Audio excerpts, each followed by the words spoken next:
Onwards competency based question paper बनेंगे। कैसे question paper बनेंगे? कॉम्पिटेंसी बेस्ड, जहां पर कि बच्चों की थिंकिंग पावर को हम लोग भाग लेकर आएंगे, बच्चों के एप्लीकेशन को बढ़ाएंगे। I hope I am very clear on all those things. तो this is our academic policy, जहां पर कि हम लोग स्किल बेस्ड फ्रेमवर्क के ऊपर पढ़ाएंगे, बच्चों के क्रिटिकल थिंकिंग स्किल्स, बच्चों के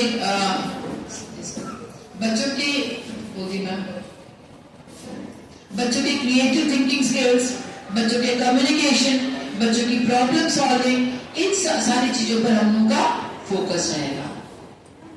आई hope I am very clear on this. तो हम किस पर ज्यादा हम लोग फोकस करेंगे इस साल से? Application based learning. किस पर फोकस करेंगे हम लोग? Application based learning. रटन विद्या बिल्कुल नहीं रहेगी। आप भी घर में ये नहीं करवाएगा बच्चों से। बच्चों को आप जो भी हम पढ़ा रहे हैं उस नॉलेज को आप उस तरह के प्रश्न हम किताब में बच्चों के देंगे, उसी तरह के प्रश्न देंगे। इसका ये मतलब नहीं कि आप टेक्सचुअल क्वेश्चन नहीं करवाएंगे, वो भी हम करवाएंगे बच्चों से।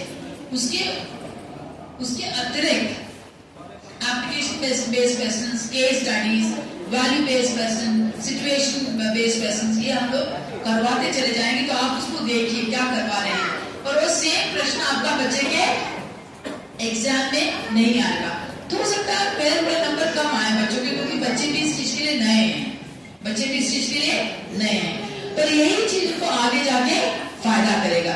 जब बच्चा 10th का बोर्ड एग्जाम लिखेगा आपको उस पर ध्यान देना है कि जब मेरा 10th का बोर्ड एग्जाम लिखे, मेरा बच्चा उसके लिए तैयार हो जाए। ये ज्यादा जरूरी है ना हम लोग को। ये तो नहीं जरूरी कि खुश हो जाए मेरा बच्चे को 100/100 मिल गया ग्रेड 1 में, ग्रेड 2 में 100/100 मिल गया, पर बच्चा मुंह खोल के कुछ बात नहीं कर पाता है, बच्चे को कुछ एप्लीकेशन के लिए देते हैं, बच्चा कुछ बोल नहीं पाता है। कुछ फायदा है आप लोगों से? बताइए मुझे। अगर वो नॉलेज को नहीं अप्लाई कर पाता तो कुछ फायदा है? यस और नो? और दोबारा आपको बता दें, 10th और 12th का पूरा जो बोर्ड का क्वेश्चन पेपर है पूरा ही एप्लीकेशन बेस्ड होता है। उसमें कोई डायरेक्ट क्वेश्चंस बच्चे को नहीं आते हैं। और ये चीज एक और बात आपको समझनी है कि जो 3 से लेकर 12 साल तक की जो एज होती है सबसे रेसिप्टिव एज होती है। जैसे आप बोलते हैं फाउंडेशन। अगर आप एक मकान बना रहे हैं, सबसे पहले किसको मजबूत करते हैं हम लोग? बेस, है ना? अगर बेस ही मजबूत नहीं है तो घर क्या होगा? टूट फूट कर गिर जाएगा ना।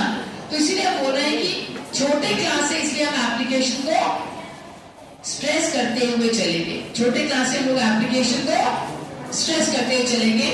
और हर एग्जाम से पहले को बच्चे को रिविजन वर्कशीट भी मिलेगा। हर एग्जाम से पहले बच्चों को रिविजन वर्कशीट भी मिलेगा।